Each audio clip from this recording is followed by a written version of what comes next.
I never really liked my new neighborhood. It was too quiet, the kind of quiet that made you feel like someone was always watching, just out of sight. But it was cheap, and after my last landlord jacked up the rent, I couldn't pass up the opportunity. The houses on this street were older, a little rundown, but charming in a way.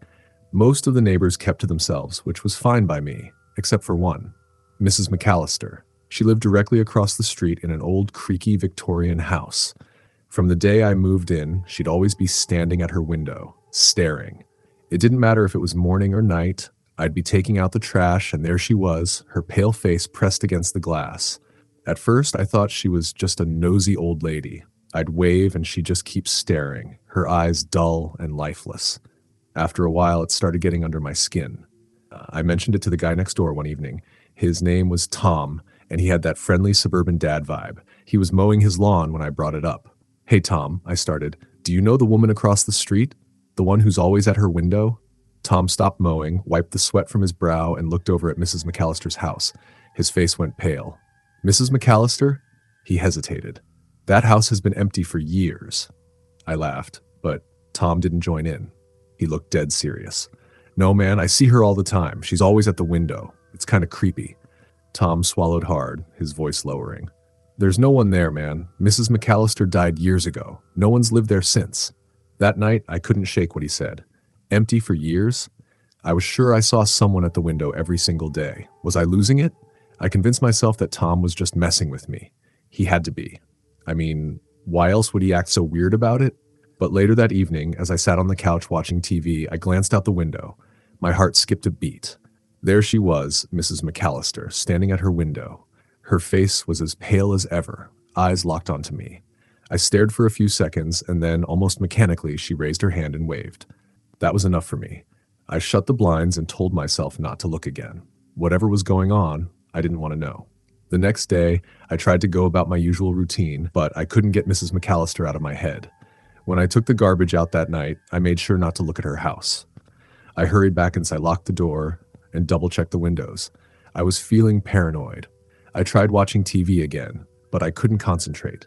The silence in the house was suffocating. Then came the knock. It was soft at first, like someone tapping gently. I froze. The knock came again, louder this time. 3 sharp raps on the front door. I hadn't ordered food, wasn't expecting anyone. Slowly, I got up and crept to the door. Through the peephole, I saw nothing. The porch light illuminated an empty street.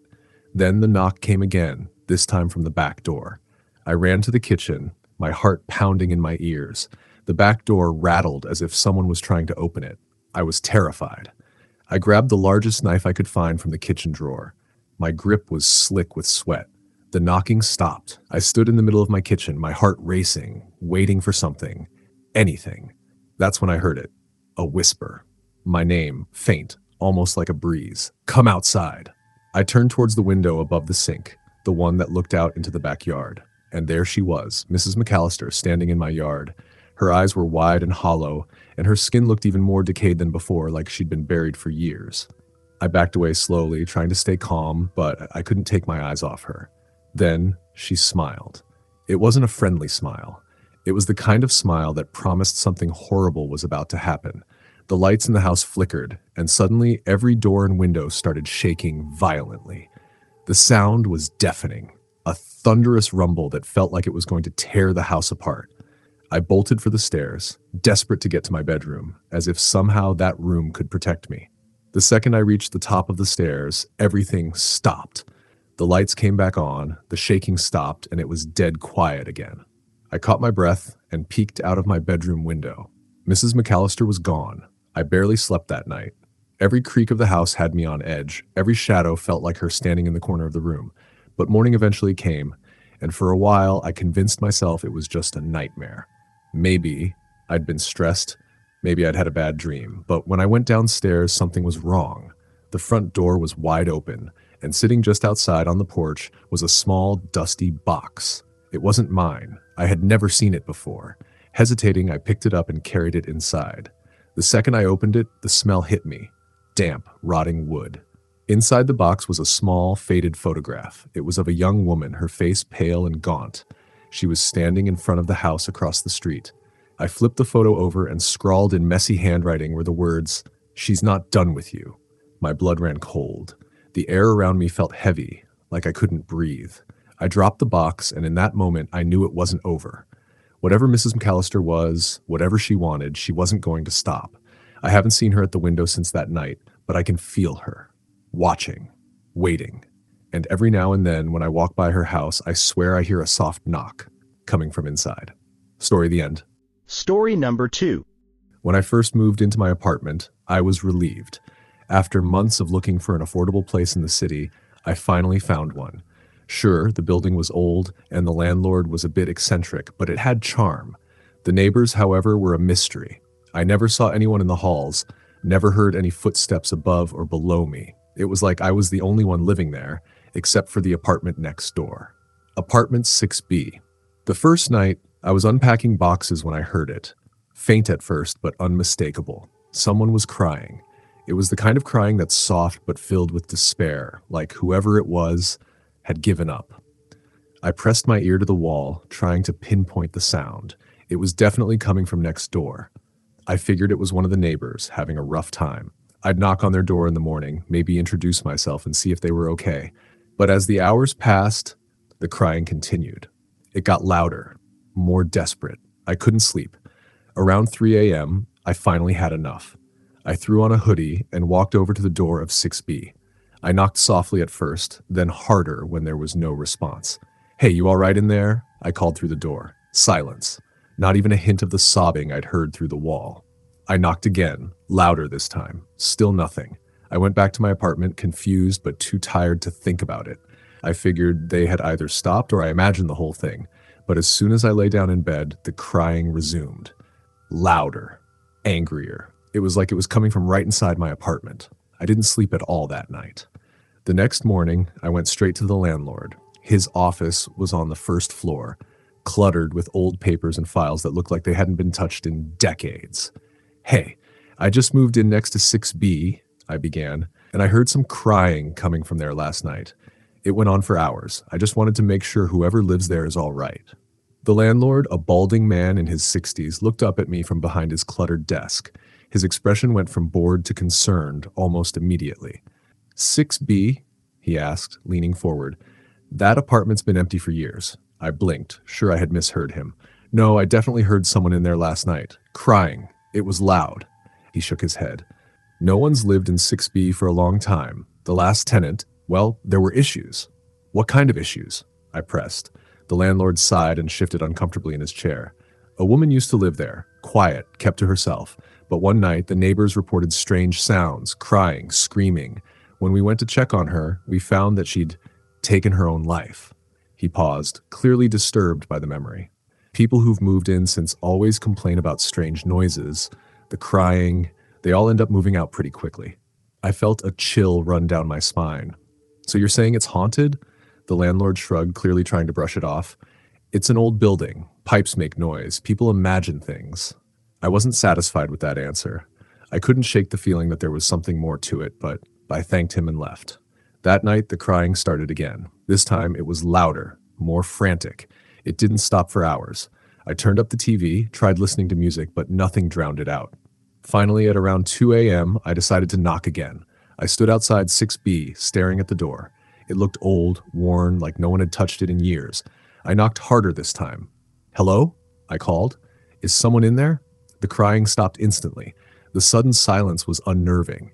My heart was pounding, and I was just about to turn back to my apartment when I heard a voice. It was faint, almost a whisper, but it was coming from the other side of the door. "Help me," it said. I froze. My breath caught in my throat. "Please, help me." Without thinking, I grabbed the doorknob. It was ice cold. I twisted, but it wouldn't budge. The voice kept pleading, more desperate now. "Please, I can't get out." I ran back to my apartment, slammed the door, and locked it. I spent the rest of the night sitting on the couch, staring at the wall, waiting for the crying to start again. But it never did. The apartment was dead silent. The next morning, I decided to call the police. I told them about the voice, about the crying. They sent someone to check it out, but when they pried open the door to 6B, it was empty, completely abandoned. Dust coated every surface, and there was no sign that anyone had been in there for years. But as they were leaving, one of the officers found something strange. In the corner of the room, scratched into the floor, were the words, "Help me." I moved out the next day. I don't know what happened in that apartment, and I don't want to know. But sometimes late at night, I still hear it, the soft sound of crying, like it's following me wherever I go. Story the end. Story number 3. When I found the ad for the basement apartment, I thought I'd hit the jackpot. It was cheap, in a decent neighborhood, and the owner seemed nice enough. The main house was old but well kept, and the basement unit had its own entrance, so I figured I'd have plenty of privacy. I met the owner, Mr. Harrington, an elderly man who lived alone upstairs, and he was polite if a little distant. He showed me the apartment, a bit small and musty, but livable. For the price, I couldn't say no. The first couple of weeks were uneventful. Mr. Harrington kept to himself, and I rarely heard any noise from the upstairs. It was almost too quiet. Most nights, I would come home from work, heat up a frozen dinner, and settle into my routine of watching TV until I dozed off. The silence from the old house above me became something I got used to. I thought nothing of it until I started hearing footsteps. At first, they were faint, just the creak of old wood settling. But soon they became louder, more distinct. Every night, around 2 a.m., I would hear someone walking directly above me, slow and deliberate, pacing back and forth. The strange thing was, Mr. Harrington's bedroom was on the other side of the house. There was no reason for anyone to be walking in that particular spot. I brushed it off at first, telling myself it was just the house shifting or maybe the wind playing tricks. But the footsteps didn't stop. Every night, they'd start at the same time, the same pattern, and I'd lie in bed staring at the ceiling, listening. Sometimes they'd go on for hours, never leaving the area above my room. One night, after 2 weeks of this, I couldn't take it anymore. I decided to ask Mr. Harrington about it. The next morning, I knocked on his door upstairs. It took him a while to answer, and when he did, he looked tired, like he hadn't slept in days. "Morning, Mr. Harrington," I said, trying to sound casual. "I was wondering if you've been hearing any noises at night, like footsteps?" He stared at me for a moment, his expression unreadable. Then, without a word, he shook his head and closed the door. I stood there, confused and a little unsettled. That was the first time he had acted strange. I went back to my apartment, trying to convince myself that it was nothing. But that night, the footsteps were louder, more frantic. They no longer stayed confined to the area above my room. Now they moved down the hall, closer to the stairs leading to my basement apartment. It felt like whoever, or whatever, it was getting closer. The footsteps were accompanied by a low, constant creaking, like the house was groaning under some invisible weight. I could feel my pulse quickening, dread settling into my chest. Something about the sound wasn't right. It was too rhythmic, too deliberate, like someone was pacing, thinking, waiting. That night, I barely slept. The next day, things got worse. I came home from work, and the second I stepped into my apartment, I knew something was off. The air felt heavier, colder. My belongings weren't where I had left them. My shoes were moved from the door to the middle of the living room, and my jacket, which I had hung up by the entrance, was draped over the back of the couch. It felt like someone had been in my apartment, touching my things. I stormed upstairs, knocking on Mr. Harrington's door again. When he opened it, he looked even worse than before, pale, almost sickly. I asked him if he had come into my apartment while I was at work. He stared at me with sunken eyes, and for the first time, he spoke more than a few words. "I haven't been upstairs in years." I blinked. "What do you mean? You live up here." He shook his head, his voice a strained whisper. "Not anymore. They don't let me." I stepped back, confused. "Who's they?" But Mr. Harrington just closed the door in my face. That night, the footsteps started earlier. This time around midnight. They were louder, heavier, and now I could hear faint scratching like nails dragging across the floor above me. It was unbearable. I grabbed a flashlight and decided I had to see what was going on. I couldn't live like this anymore. I crept up the stairs to the main house. The door was unlocked, so I quietly let myself in. The house was dark, except for a faint light coming from under a door at the far end of the hall. My heart pounded as I walked toward it, the old wooden floors creaking beneath my feet. I stopped at the door and pressed my ear against it. Nothing. Slowly, I turned the knob and pushed the door open. The room was empty, but it looked like someone had been living there, or had lived there at some point. There was an old dust-covered bed, the sheets tangled and yellowed with age. A small nightstand had a single framed photo on it, but the glass was shattered. I stepped closer, picking up the photo. It was of Mr. Harrington, much younger, standing with a woman and a little girl. They looked happy, but something about the picture unnerved me. The woman's face was scratched out. Deep gouges had been carved into the glass over her face, and the little girl's eyes were blacked out with ink. Suddenly, I heard the footsteps again. This time, they were right behind me. I spun around, my flashlight beam sweeping the room. Nothing.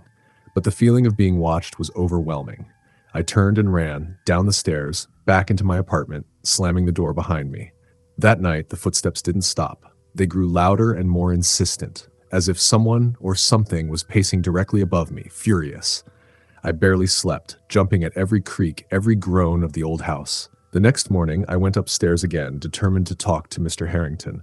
But when I knocked, there was no answer. I knocked again, harder this time. Finally, I tried the door, and to my surprise, it swung open. The house was silent. The air was cold. I called out, but there was no response. I stepped inside, my footsteps echoing in the empty hall. When I reached Mr. Harrington's room, I found it completely empty. No furniture, no belongings. It looked like no one had lived there for years. I moved out that day. Later, I found out the truth. Mr. Harrington had died years ago, right after his wife and daughter had passed under mysterious circumstances. People said he went mad with grief, pacing the floors of his house every night, unable to escape the guilt. Now, every time I hear footsteps late at night, I wonder if he's still there, pacing, searching, waiting for someone to finally set him free. Story the end. Story number 4. It was the summer I moved into a quiet suburban neighborhood, eager to start fresh after a tough breakup. The street was peaceful, with rows of well-kept homes and friendly neighbors who greeted me warmly. But there was one house that stood out, a 2-story, dark and dilapidated one right next to mine. The windows were boarded up, the lawn overgrown, and the paint was peeling. It looked abandoned, like it hadn't been touched in years. I asked my other neighbors about it, and most of them shrugged, telling me it had been empty for as long as they could remember. "It's a shame," one of them said, "but no one seems to want to touch it. Weird things happen in that place." I didn't think much of it at first. Weird rumors spread about houses all the time. Still, something about living next to a house that no one would go near gave me a strange feeling. I kept my distance, but sometimes late at night, I couldn't help but feel like someone or something was watching me from behind those boarded-up windows. One evening, about 2 weeks after I moved in, I came home from work to find something strange. The curtains in one of the upper windows of the empty house were slightly pulled back. I stared at it for a moment, confused. I could have sworn the windows had been completely sealed up before. Maybe I was imagining things, but that sense of being watched intensified. Later that night, as I sat in the living room, I heard a noise. Faint at first, but unmistakable. It was the sound of footsteps coming from next door. Slow, deliberate footsteps like someone was walking through the empty house. I stood up, my heart racing. Could there be someone squatting in the house? I hadn't seen anyone come or go since I moved in, and it was supposed to be abandoned. I grabbed my phone, walked outside, and stared up at the house.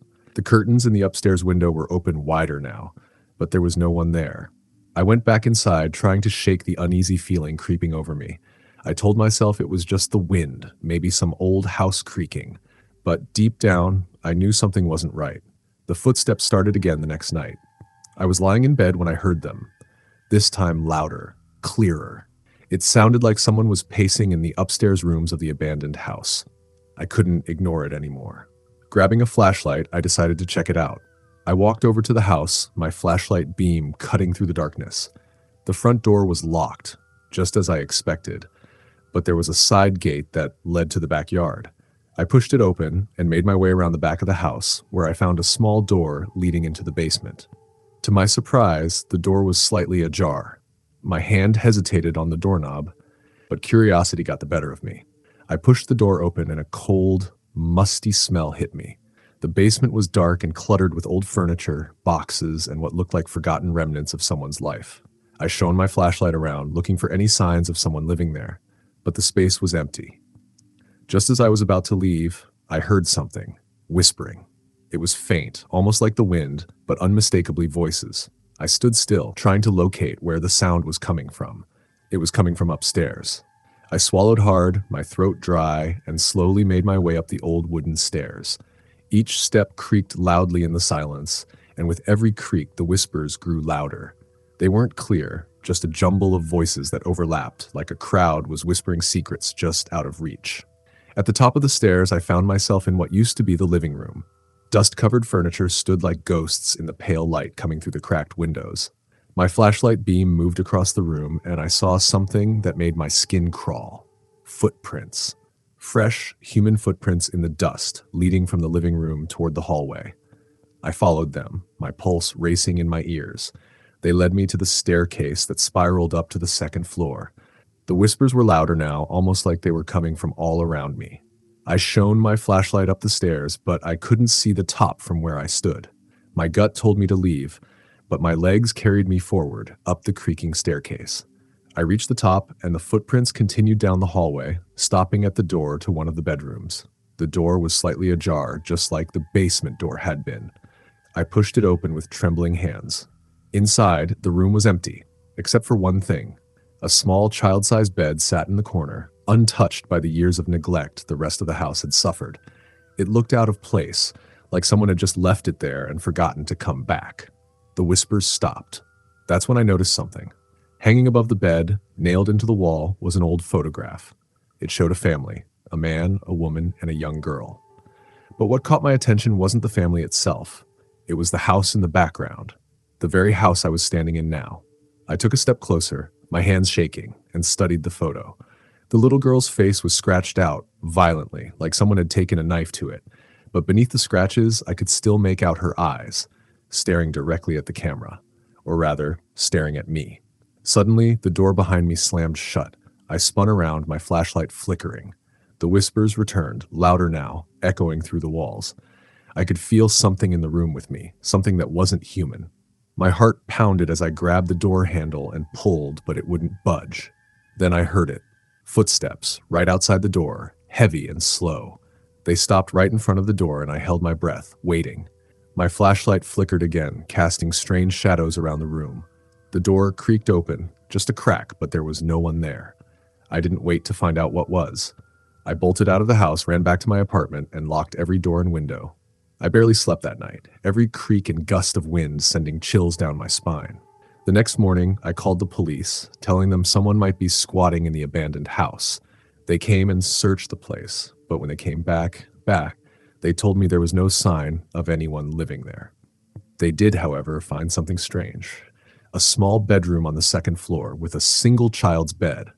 They asked if I had gone inside, but I didn't tell them about the photo. I moved out a week later. I couldn't stay there any longer. The whispers, the footsteps, they followed me every night after that, no matter how much I tried to ignore them.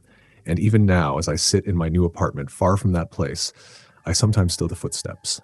Slow, deliberate, coming from just outside my door. Story the end. Story number 5. I moved into my new apartment a few months ago, excited to have my own space for the first time in years. It was a small one-bedroom place in an older building, but the rent was cheap, and it had everything I needed. The first few weeks were great. Quiet neighbors, a short commute to work, and just enough room to feel cozy without feeling cramped. Life was finally starting to feel normal again. But then I started noticing things. Little things, at first. Items I was sure I had left in one place would be moved to another. A chair slightly pulled out when I'd left it tucked under the table. My closet door, which I always kept closed, would be open just a crack when I came home from work. It was nothing big, nothing that screamed danger, but it was enough to unsettle me. At first, told myself that it was just me being forgetful. Maybe I'd left the closet door open by accident, or moved something without realizing it. I didn't want to jump to conclusions.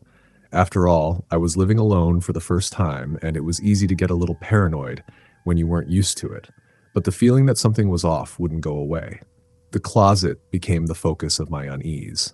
Every night before bed, I made sure it was closed tight, and every morning, without fail, I'd find it cracked open again, just wide enough to make me feel like someone or something had been inside. One night, after a particularly long day at work, I came home to find the closet door fully open. My heart skipped a beat as I stood frozen in the doorway, staring at the dark space inside. The air felt different, heavy, like the room had been disturbed. I walked slowly toward the closet, my hand trembling as I reached for the door. I didn't know what I was expecting to find. An intruder, maybe? or a stray animal that had somehow snuck in. But the closet was empty, just like always. I shut the door firmly and tried to brush off the weird feeling crawling up my spine. That night, as I lay in bed, I couldn't shake the feeling that I wasn't alone. The room felt too quiet, the kind of quiet that presses in on you, suffocating. I turned over, staring at the closet, and I could have sworn I heard something.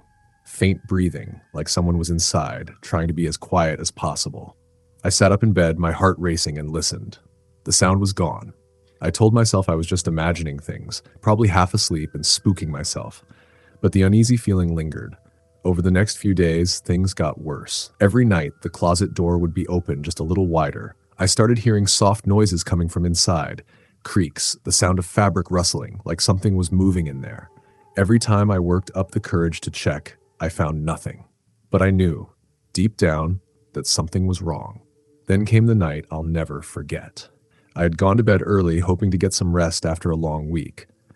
I made sure the closet door was shut tight, even going so far as to wedge a chair in front of it, just in case. I turned off the lights and tried to fall asleep, but sleep wouldn't come. I lay there for what felt like hours, my eyes drifting toward the closet again and again. It was ridiculous. I'd blocked it off. There was no way it could open now. But the more I stared, the more that familiar sense of dread crept over me. Around midnight, I heard it, the unmistakable sound of the closet door creaking open. I bolted upright, my breath catching in my throat. The chair I had wedged against the door was still in place, but the door was slowly, impossibly opening. I watched in horror as the door swung open wider, revealing the dark, yawning space inside. That's when I saw him. A man was standing in the closet, his figure barely visible in the darkness. He was tall, too tall to be normal, and his limbs were long and thin like they'd been stretched. His face was hidden in the shadows, but I could feel his eyes on me, staring. He didn't move, didn't make a sound, just stood there, watching. My body was frozen with fear. I wanted to scream, to run, but I couldn't. All I could do was sit there, staring back at him, my heart pounding in my ears. Then, slowly, he stepped out of the closet. His movements were jerky, unnatural, like he wasn't used to walking. He took one step, then another, until he was standing at the foot of my bed. I still couldn't move. It was like some invisible force was holding me in place. He leaned down, his face coming into view for the first time. His skin was pale, almost translucent, and his eyes were hollow black pits, empty of any life. He opened his mouth, but no words came out, just a low, raspy breath that sent chills down my spine. And then, just as suddenly as he'd appeared, he stepped back into the closet, disappearing into the darkness. The door swung shut behind him, sealing him away once again. I didn't sleep that night.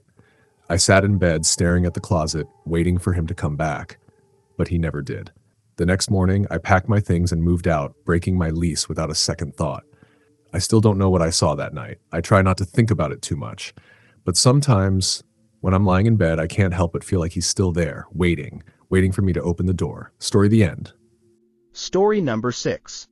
When I first moved into the old Victorian duplex, I thought it was charming. The creaky floors, high ceilings, and ornate details gave the place a unique character. It wasn't the kind of apartment you'd find easily, and despite being a bit rundown, it had a certain charm. The rent was cheap, and the neighborhood was quiet, so I figured it was the perfect place to start fresh after my last place fell through. The landlord, Mrs. Mercer, was an elderly woman who lived downstairs. She seemed kind, but there was something off about her. Her eyes, the way they lingered on you a little too long, or the way she talked about the history of the house as if it was alive. She mentioned that the upstairs apartment had been vacant for years, but she didn't say why. I didn't ask. I figured it was because the building was old and needed repairs. For the first few days, everything was normal. I unpacked, settled in, and even got used to the odd noises the house made at night. It was an old place. Old houses creak, and the wind whistles through the cracks. But then the sounds started to change. They weren't the usual groans of wood expanding or the wind rattling the windows. It started with footsteps. Late at night, I'd hear them walking up and down the hallway just outside my bedroom. At first, I thought Mrs. Mercer was coming upstairs to check on something, maybe inspect the attic or clean out old storage. But when I asked her the next day, she just gave me a strange look. "I haven't been up there in years, dear," she said, her voice carrying a weight I couldn't quite place. "The upstairs belongs to someone else now." I laughed nervously. assuming she was just being eccentric, as older people sometimes are. But the way her face fell, how her eyes seemed to glaze over, unnerved me. I shrugged it off and went about my day. But that night, the footsteps came again. This time they were heavier, more deliberate. It wasn't just creaking, it was the sound of boots on hardwood, pacing back and forth. I lay in bed, frozen, listening as the footsteps moved down the hall, paused by my door, and then continued down the other end. The hair on the back of my neck stood on end, and my heart raced as I waited for something, anything, to happen. But nothing did. The next morning, I checked the hallway, expecting to see some sign that Mrs. Mercer had been up there after all. But the floor was dusty, untouched by anyone's feet. No one had been there. Things escalated quickly after that. Every night, the footsteps grew louder, more persistent, and they weren't confined to the hallway anymore. I began hearing them in the kitchen, the living room, even in the bathroom while I was brushing my teeth late at night. The most disturbing part? They always seemed to follow me, stopping just outside whatever room I was in. One night, as I sat on the couch trying to ignore the noises, something new happened. The footsteps stopped, and for a moment there was silence. Then I heard a faint knock. It wasn't on the front door. It was coming from inside the apartment. The knock echoed from the closet door across the room. I stared at it, my breath catching in my throat. I told myself it was just the house settling, just the wind, just anything but what I feared it could be. But the knocking came again, louder this time. 3 slow, deliberate knocks. I couldn't bring myself to move. My eyes were locked on the closet door, waiting for it to swing open. But it didn't. The knocking stopped, and the silence that followed was worse than the noise. It was as if the entire apartment was holding its breath, waiting for something. I didn't sleep that night. The next morning, I decided I'd had enough. I marched downstairs to Mrs. Mercer's apartment and demanded answers. I asked her point blank if she knew anything about what was happening upstairs, if someone had died in the apartment, or if the place was haunted. Mrs. Mercer's expression darkened, and for a moment, I thought she was going to yell at me for being ridiculous, but instead, she sighed and lowered herself into a chair. There was a tenant, she began slowly, her voice barely above a whisper. Years ago, he lived upstairs where you are now, but he didn't leave on good terms. There was an accident, a fire. I frowned, feeling the chill in the air around us grow colder. A fire? She nodded. The tenant, he never left, not really. The fire was contained to his apartment, but he died in there. And since then, well, no one stayed there for long. I stood there, dumbfounded. I didn't know what to say. A fire? A dead tenant? It all sounded so cliché, like something out of a bad horror movie. But the look in Mrs. Mercer's eyes told me she wasn't making it up. They say he's still up there, she continued, her voice shaking slightly. Pacing the halls, waiting for someone to acknowledge him. He was angry when he died. I've tried to keep the place vacant, but times are hard and, well, you were the first tenant in years. Why didn't you tell me this before I moved in? I asked, my voice rising in disbelief. She looked at me, her face full of regret. Would you have moved in if I had? That night, I made up my mind to leave. I couldn't stay in that apartment, not after everything that had happened, and certainly not after what Mrs. Mercer had told me. I packed a bag and decided I'd spend the night at a friend's place before figuring out what to do next. But before I left, I had to face the closet. I don't know what possessed me to do it, but I felt like I had to. I had to know if there was something, anything in there. I walked slowly toward the closet, the air in the apartment growing heavier with each step. My hand trembled as I reached for the knob, turning it slowly. The door creaked open, revealing a dark, empty space. Relief washed over me for a moment, until I noticed something on the floor. An old, charred boot. Before I could react, the closet door slammed shut, trapping me inside. The air was thick with smoke, and I could feel heat pressing in from all sides, as if the fire that had taken the tenant's life had returned, pulling me into its flames. I screamed, pounding on the door, but no one came. The footsteps echoed all around me, growing louder, closer, until I felt them right behind me. Then a voice, low and rasping, whispered in my ear, "You're not leaving. Not yet." Story the end. Story number 7. It was the first house my partner, Emily, and I bought together. A cute little 2-story on a quiet street with a big yard and a porch swing. Everything seemed perfect. The neighborhood was peaceful, and the house, though old, had a warm, welcoming feel to it. We were excited to start our new life in it, filling the rooms with furniture, laughter, and memories. But we quickly learned that not everything in the house was as peaceful as it seemed. From the day we moved in, there was something strange about the house next door. It was identical to ours in layout, but it felt off. The windows were always dark and the curtains never moved. We never saw anyone come or go, yet the lawn was meticulously kept and there was always a car parked in the driveway. Emily joked that it was haunted, but I shrugged it off as just an eccentric neighbor who preferred their privacy.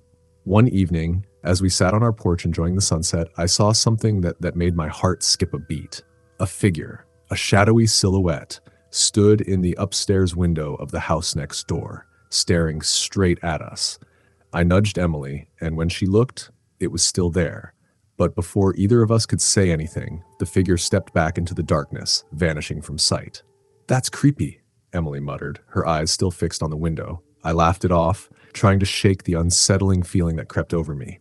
It's probably just the neighbor. Maybe they're shy. But deep down, I didn't believe that.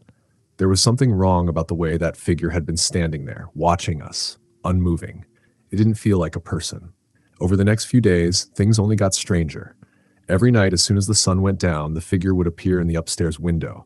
It would stand there, perfectly still, for hours, just watching. No lights ever came on in the house, no movement anywhere else.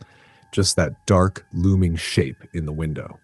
We tried to ignore it at first, telling ourselves it was none of our business. Maybe the neighbor had some kind of medical condition or was just socially awkward. But the longer it went on, the more unsettling it became. One night, I had enough. After seeing the figure for the third time that week, I decided to walk over and introduce myself, hoping to get a sense of who lived there. Emily was hesitant, but she didn't try to stop me. I think she was as curious and as creeped out as I was. I walked over to the house, my heart pounding in my chest, and knocked on the front door. No answer. I knocked again, harder this time, and listened closely. Silence. I waited a few moments, then rang the doorbell. Still nothing. I stepped back and looked up at the upstairs window. The figure wasn't there anymore. Just as I turned to leave, I noticed something strange. There were no lights inside. None at all. The house was completely dark, as if no one had been living there for a long time. The hair on the back of my neck stood up, and I quickly walked back to our house, trying to shake the eerie feeling that clung to me. That night, Emily and I sat in the living room, pretending to watch TV, but we both kept glancing toward the window next door. I could tell she was nervous, her eyes flicking toward the upstairs window every few minutes. Around midnight, we finally decided to go to bed. I pulled the curtains closed tightly, not wanting to see that figure again. As we lay there in the dark, the house was silent until we heard it. A knock. It was soft at first, barely audible, but then it grew louder. It wasn't coming from our door. It was coming from the window facing the house next door. We both sat up in bed, staring at the curtains, our hearts racing. I was about to tell Emily to stay put when the knock came again, this time accompanied by a faint whisper. It was too muffled to make out, but it sent a chill down my spine. I slowly got out of bed and approached the window, my pulse pounding in my ears. I reached for the curtain, hesitating for a moment before pulling it back. Standing outside, directly in front of the window, was the figure from next door. Except now, it wasn't just a shadow in the window. It was standing in our yard, its dark, featureless form only inches away from the glass. Its face, if it even had one, was obscured by the darkness, but I could feel its eyes on me, watching. I stumbled back, nearly tripping over the bed. Emily gasped, covering her mouth with her hands. I didn't know what to do. I wanted to run, but my feet were rooted to the floor. Then, without warning, the figure turned and slowly walked back toward the house next door, vanishing into the shadows. Neither of us slept that night. We stayed up, wide-eyed, listening for any more sounds, any more knocks. But the house was silent, as if whatever had come to visit us had returned to its place. The next morning, we decided to ask around the neighborhood about the house. Maybe someone knew who lived there or what was going on. But when we spoke to our neighbors, they all gave us the same answer. No one lived there. The house had been abandoned for years. That can't be right, I said, confused. There's a car in the driveway and the lawn is always cut. One of the neighbors, an older man who had lived there for decades, shook his head. No one's been in that house since the accident. I felt a knot form in my stomach. Accident? He nodded grimly. A family lived there about 10 years ago. The father, he wasn't right in the head. One night he snapped, killed his wife and daughter. Then he hung himself in the upstairs window. I stared at the man, unable to speak. My blood ran cold as the memory of the figure in the window flashed through my mind. That house has been empty ever since, the man continued. But some people say he still watches from the window, waiting. That night, Emily and I packed our things and left the house. We never went back. And I don't think I ever will. But sometimes, late at night, I still think about that figure, standing in the upstairs window, watching. Story the end. Story number 8. My college years were a blur of late-night study sessions, parties, and the struggle to find a place to live. When I finally settled on an old, rundown house with 3 other students, I thought my luck had changed. The rent was dirt cheap, the location was ideal, and the other roommates seemed friendly enough. The house had a strange vibe, but I chalked it up to its age. The walls were covered in peeling wallpaper, and the wooden floors creaked ominously whenever anyone walked through the narrow hallways. My room was on the 2nd floor, the last door at the end of the corridor, with a view of the backyard and a tree that seemed to claw at the sky. On the first night, as I unpacked, I noticed something odd. The closet door was slightly ajar, and I could have sworn I felt a chill emanating from inside. I quickly dismissed it, attributing the cold to the drafty old house. It was just my imagination, I told myself. As the weeks went by, strange occurrences began to plague our household. I'd wake up in the middle of the night to the sound of whispers echoing through the hallways. Sometimes I would catch glimpses of movement out of the corner of my eye, shadows darting across the walls or a figure flitting past the windows. I tried to ignore it. After all, I was a rational person who didn't believe in ghosts. But then there was Jamie, the roommate who lived just across the hall. Jamie was a bit of an oddball, always talking about the paranormal and claiming he could communicate with spirits. I didn't take him seriously until the night he knocked on my door, a look of sheer terror on his face. "Dude, you have to help me," he said, his voice trembling. "Something's not right in this house." "What do you mean?" I asked, suddenly feeling the weight of unease settle over me. "I keep hearing whispers at night, and sometimes it feels like someone's watching me. I can't take it anymore." He looked like he hadn't slept in days, his eyes sunken and wild. I shrugged it off, trying to sound rational. Maybe it's just the pipes or the wind. This place is old, remember? He shook his head, panic rising in his voice. "No, it's more than that. I saw something in the attic last night, something moving. I'm telling you, there's something in this house." I felt a chill run down my spine. I hadn't mentioned it to him, but I'd also felt an unsettling presence, especially in the attic. I brushed it aside, but the way Jamie was acting made me reconsider. That night, as we sat together in the living room, we heard it. The whispers. They echoed through the house, a soft cacophony that seemed to seep through the walls. It sent chills down my spine, and I exchanged a worried glance with Jamie. "What the hell is that?" I whispered. "I don't know," he replied, his eyes wide with fear. "But it's coming from the attic." We both stood up, our hearts racing. We made our way to the attic door, the air growing colder with each step. Jamie hesitated, but I pushed the door open, revealing the dimly lit space filled with old furniture and boxes covered in dust. As we stepped inside, the whispers intensified, swirling around us like a fog. My heart raced, and I felt an inexplicable urge to run, but Jamie seemed frozen in place, staring into the shadows. "Do you see that?" he whispered, pointing to the far corner of the attic. I squinted, trying to make out what he was seeing.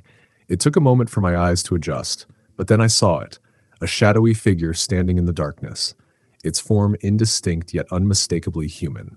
"Get out!" I shouted, grabbing Jamie's arm. We stumbled backward, almost tripping over the cluttered floor as we raced back to the safety of our rooms. That night, I couldn't sleep. The whispers grew louder and the feeling of being watched intensified. I finally mustered the courage to confront it. I opened my closet door, half expecting something to jump out at me, but it was just my clothes hanging limply, the chill in the air lingering like a ghostly breath. Days turned into weeks, and the haunting only grew worse. Jamie eventually moved out, unable to cope with the strange occurrences. I tried to carry on, but the whispers were relentless, taunting me in the silence of the night. It became harder to concentrate on my studies, and I started to lose touch with reality. Then came the night that changed everything. I was studying late in my room when I heard a knock at my door. I assumed it was one of my remaining roommates, but when I opened it, no one was there. Confused, I stepped into the hallway, only to find it empty and dark. The whispers echoed around me, more urgent than before. Feeling brave, or perhaps foolish, I decided to investigate the attic once again. This time, I grabbed a flashlight and headed up the creaky stairs. The whispers grew louder, a chaotic symphony swirling around me as I stepped into the cramped space. "Show yourself," I shouted, my voice echoing back at me. For a moment, there was silence. Then I saw it. A figure standing in the corner, partially obscured by shadow. I couldn't make out any features, but I could feel its presence pressing against me, heavy and suffocating. "What do you want?" I demanded, my voice trembling. The figure moved closer, and the whispers intensified into a cacophony of voices. They filled the attic, surrounding me, drowning me in sound. "Help me." A voice broke through the noise, low and pleading. I stumbled backward, the flashlight flickering as the figure stepped into the light. I gasped, heart racing.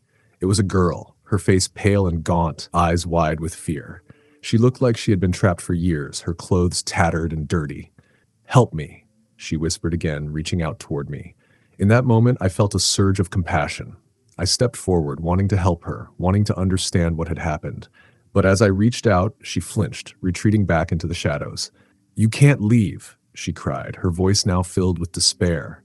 "You don't understand." Suddenly, the walls seemed to close in, the whispers swirling into a frenzied roar. I felt an overwhelming sense of dread wash over me, and instinct kicked in. I turned and ran, stumbling down the stairs and out of the attic, the chaos following me as I barreled into my room and slammed the door shut. I spent the rest of the night trembling in my bed, the whispers now distant, but still present. I resolved to leave the house, to get as far away as possible from whatever spirit haunted it. The next day, I packed my things and moved in with a friend. I never returned to the house, nor did I ever find out who the girl was or what had happened to her. But sometimes late at night, I still hear whispers, soft and pleading, echoing in the dark. I know she's still there, waiting for someone to listen. Story the end. Story number 9. It was my first week of college, and I was excited to be living on campus. My friends and I were thrilled to have made it through orientation, and the promise of wild parties and late-night study sessions filled our minds. The dorm we were assigned to was old, one of the first buildings on campus, and it had an eerie charm that both intrigued and frightened us. I was assigned to room 217, sharing it with my roommate Sarah. The first night in the dorm, I couldn't shake the feeling that something was off. As I unpacked my boxes, I felt a chill in the air, and I noticed that the walls seemed to creak more than I expected. But it was just nerves, I told myself. Starting college is overwhelming. That night, as I settled into bed, I heard whispers drifting through the thin walls. I assumed they were coming from the rooms around us. I tried to ignore them, but they continued, soft and unintelligible, like a conversation I couldn't quite catch. I turned on my bedside lamp and opened my book, trying to distract myself. When I finally fell asleep, I dreamed of a girl. She was standing at the foot of my bed, her hair long and dark, her face pale and expressionless. I could see her lips moving, but I couldn't hear her voice. I woke up gasping, my heart racing. The room was empty, and the whispers had ceased. The next day, I brushed it off as a weird dream and focused on settling into college life. I met new friends, attended orientation events, and tried to forget about the strange feeling in the dorm. But that night, as I lay in bed, the whispers returned, more distinct this time. I could hear a soft sobbing coming from somewhere in the hall. "Sarah?" I called out, but she was already asleep on her side of the room. I sat up, trying to convince myself it was just another nightmare, but curiosity got the better of me. I tiptoed out of my room and into the hallway. The dim lights flickered overhead, casting long shadows. The sobbing was louder now, echoing through the corridor. It seemed to be coming from the end of the hall. I hesitated, fear creeping up my spine, but something compelled me to move forward. As I approached, I noticed the door to room 219 was slightly ajar. I could see a figure inside, hunched over, shoulders shaking. I knocked gently. "Hello? Are you okay?" I called out. The figure turned, and I caught a glimpse of her face. It was the girl from my dream, her eyes wide with fear. But just as I was about to ask if she needed help, she vanished into thin air, leaving the room empty. Panic surged through me, and I stumbled back, heart racing. I rushed back to my room, closing the door behind me. I tried to convince myself I was imagining things, but the chilling sensation lingered. The next morning, I told Sarah about what happened. She laughed it off, saying it was probably just a prank or an overactive imagination. I wanted to believe her, but the memory of the girl's terrified face haunted me. That night, I decided to take a different approach. I would confront whatever was haunting the dorm. I gathered my courage and sat on my bed, determined to make sense of the whispers and the girl in my dream. I called out, "If you're here, Show yourself. The room grew colder and the lights flickered. Suddenly, the whispers returned, swirling around me, louder and more insistent. I felt a rush of wind sweep through the room, and my heart raced as the shadows deepened. Then I saw her again, the girl from my dream, standing at the foot of my bed, looking directly at me. "Help me," she whispered, her voice barely audible above the noise. "Who are you?" I asked, my voice trembling. "I'm Emma," she said, her eyes filled with sorrow. "I need your help. I can't leave this place." "Why?" I pressed, feeling a mix of fear and sympathy. "I was trapped here," she replied. "I made a mistake, and now I'm stuck between worlds. I can't find peace." "What happened?" I asked, desperate to understand. "I was a student here, just like you. I thought I could handle it, but I let the pressure consume me. I took my own life in this dorm room." Her voice trembled, and I felt tears prick at my eyes. "I'm so sorry," I whispered, feeling an overwhelming sadness wash over me. "You have to help me move on," she pleaded, her form flickering like a candle in the wind. "You have to find the truth about what happened." "What do you mean?" I asked, feeling overwhelmed. "Dig into the past. Find out what really happened to me." And just like that, she was gone. I spent the next few days researching Emma's story. I learned that she had indeed been a student at the university, known for her brilliance, but also her struggles with mental health. Rumors swirled around her tragic death. Some claimed it was an accident, while others whispered about the pressures she faced from professors and peers. With newfound determination, I sought out her former friends and classmates. I discovered that Emma had been a talented artist, but her passion had been stifled by the demands of her studies. Many of her friends felt guilty for not recognizing the signs, for not reaching out when she needed support. On the night of the campus art show, I gathered my friends and brought them to the dorm. I set up a small display of Emma's artwork that I had managed to track down, showcasing her talent and creativity. I wanted her to know she was remembered, that her story mattered. As we lit candles and placed them around the room, I felt a warm presence envelop me. The whispers faded, replaced by a peaceful silence. I called out, "Emma, we remember you." In that moment, the air shifted, and I could feel her presence more vividly. A soft breeze swept through the room, carrying with it the scent of flowers. The shadows around us began to dissipate, and I knew she was finally at peace. From that night on, the whispers ceased, and the oppressive feeling in the dorm lifted. I continued to share Emma's story with my friends and classmates, ensuring that her memory lived on. Though she had been lost, I had helped her find the light, and in doing so, I found my own strength. Story the end. Story number 10. Moving to Maple Grove was a decision I made for a fresh start after my parents' divorce. The small town had a quaint charm, filled with friendly faces and beautiful landscapes. I found a cozy little house on the outskirts, its white picket fence and manicured garden inviting me in. It felt perfect, too perfect, perhaps. The first night was uneventful. I unpacked my boxes, hung pictures on the walls, and collapsed into bed, ready for a new beginning.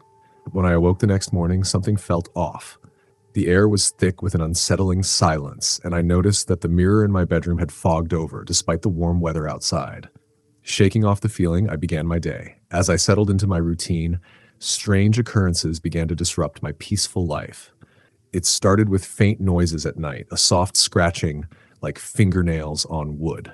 I tried to ignore it, convincing myself it was just the house settling. But the sounds grew louder, more pronounced, until one night, I woke up to find my closet door slightly ajar, despite having shut it before bed. Just the wind, I told myself, but the chill creeping up my spine suggested otherwise. Weeks passed, and my unease transformed into a full-blown feeling of being watched.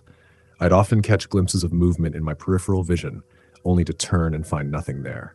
One evening, as I sat on the couch binge-watching a new series, I felt an icy breath against my neck. I jumped, spinning around to find the room empty, the sunlight fading outside. That night, the scratching escalated to frantic clawing. I bolted upright in bed, heart racing, as the sounds reverberated through the walls. My instincts screamed at me to flee, but instead I grabbed a flashlight and crept toward the noise, convinced I needed to confront whatever was haunting my home. The sound led me to the basement door. It creaked ominously as I opened it, revealing a narrow staircase that descended into darkness. I flicked on the flashlight, its beam illuminating cobwebs and dusty old boxes. The scratching continued, louder now, echoing around me like a taunt. I reached the bottom of the stairs and scanned the room.